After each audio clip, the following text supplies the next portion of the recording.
Vet is given a jail term by the judge. The camera shows him opening his cell. Joe was serving with the U.S. Army Special Forces in Afghanistan in 2008. As we followed a tiny dirt road next to an embankment, a frightening event occurred. The road broke way, and the massive, heavy vehicle started to slide sideways down towards the chilly water below, with 4 guys inside.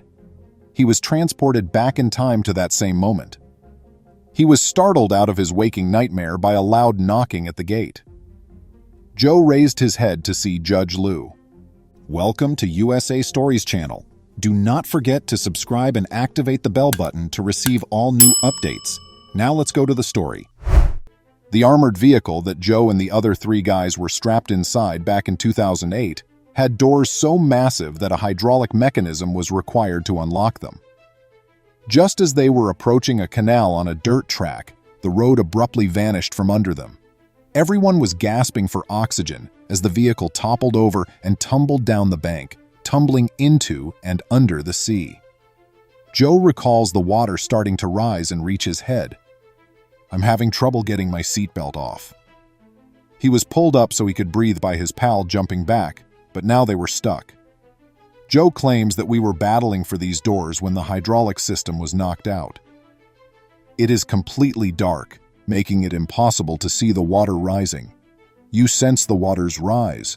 The water levels eventually rise to the level of our chins.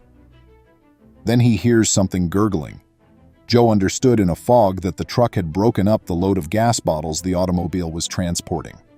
The pockets of air that were keeping Joe alive were rapidly being filled with gas as it leaked out into the ocean. He drifted in and out of awareness. He had no idea how long he had been imprisoned, but in his few periods of consciousness, he told us what his mind had conjured up amid the ruins. "I'd see these things that weren't there, and I was hallucinating," he claims. "I thought I had died." It seemed like a lifetime before assistance materialized. Joe awoke to the sound of someone tugging at him, attempting to remove him from the debris after his crew had located the truck. Joe, sluggish and confused, labored up the hill, relying heavily on his colleagues. He would never forget what he saw when he turned to face the vehicle. "And I looked to my left, and there are 3 people laying there, gutted," he went on. That night, Joe was the only one who survived. He recalls, "It kind of crushed me." That night, Joe lost more than teammates, and years later, even after he had left the service, he would still experience flashbacks. Any moment now, the night in the truck will come to him. Even seemingly insignificant things, like the smell of petrol or tiny, dark spaces, can cause excruciating anxiety and nightmares. He was never able to bring himself to discuss his team's loss that evening. Joe, like a lot other veterans, had trouble adjusting to life in the real world. No matter how much he explained, no one could ever truly comprehend what he had gone through. Thus, he created a vice that might temporarily relieve the discomfort, if only for a few hours at a time. His troubles at home started when he started drinking beer as a coping mechanism for his post-traumatic stress disorder. "I wouldn't drink because I like the taste of beer," he replies. "It was when I was angry, or if I was hurting." Due to his habit, he was placed on probation after being stopped for driving while inebriated. He would have to appear before the judge several times, proving his sobriety with P-tests each time. However, Joe was unable to part with the bottle, and he staged one of his subsequent exams. 2 weeks after Joe had lied to the judge, he acknowledged that he had fabricated the test. 2 weeks after the incident, Joe apologized to the judge, but that was not going to be sufficient. Joe was promptly sentenced to 1 night in prison because Judge Louis Vera felt that Joe should be held responsible for his conduct. Nobody was aware that Judge Lou had also served in the Army. He was the one who understood Joe's situation, if anyone. And yet here he was, confining Joe to a little cell by himself for the entire night. 12 hours of living out the nightmare in the shadows from a long time ago. However, the judge wasn't an evil person. Imagining that Joe would struggle to cope with loneliness, he devised a drastic scheme. Lou made the decision to meet Joe at the jail on the day he was scheduled to report, primarily as a consolation. When he showed up, I could tell visibly he was under distress, Lou recalls. He was trembling. He was shaky. He was perspiring. And this was before Joe had even gotten into the jail, according to Judge Lou. When the doors shut behind him and he was shut up for the night, what would happen?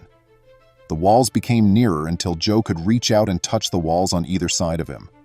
But he had the impression that the chilly, dark cage was closing in on him. Like the truck's doors had been the night of the collision, this door was also immovable. All of a sudden, he was back in the vehicle with no way out and cold water up to his chin. The air smelled like gas. The memory flashback persisted. He tried to imagine himself anywhere other than here, but it was difficult. So he said, "I put my hands over my head and put my head down." His entire body began to perspire, and his skin crawled. Behind him, the gate swung closed. It simply kept repeating in my thoughts. I was really anxious, Joe admits. He was startled out of his waking nightmare by a rattling at the gate. Joe knew his time was far from over, but he still prayed that by some miracle he could dash out that door. He peered up at the gate. Rather, he noticed Judge Lou. Joe returned the judge's smile with a kind of smile of his own. Judge Lou Oliveira was standing right there, grinning broadly, and because he was carrying a plate of food, I couldn't help but smile too. He enters and takes a seat on the bed. "It's over," Joe recollects him stating. Lou had never spent a night in jail, much less with a prisoner, so this was a totally new experience. But he felt he had to do something after witnessing Joe. "I gave my wife a call," Lou remembers. "Honey, I'm not coming home for dinner." "Well, I'm going to jail," was my response. "Why not?" His wife was undoubtedly astounded as well. Lou's presence affected Joe right away. Joe claims, "It instantly made me feel like a person again. I felt overpowered.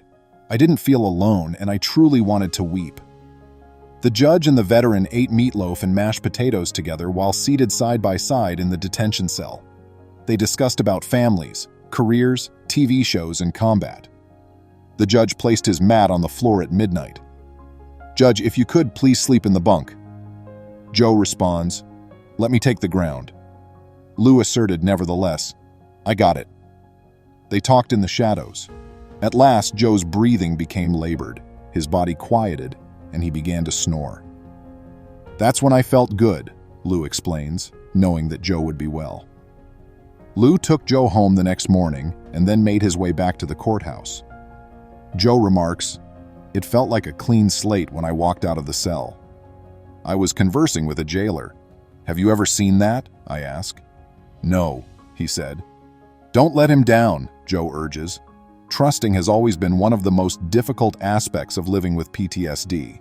He had lost faith in humans. Lou made that alteration.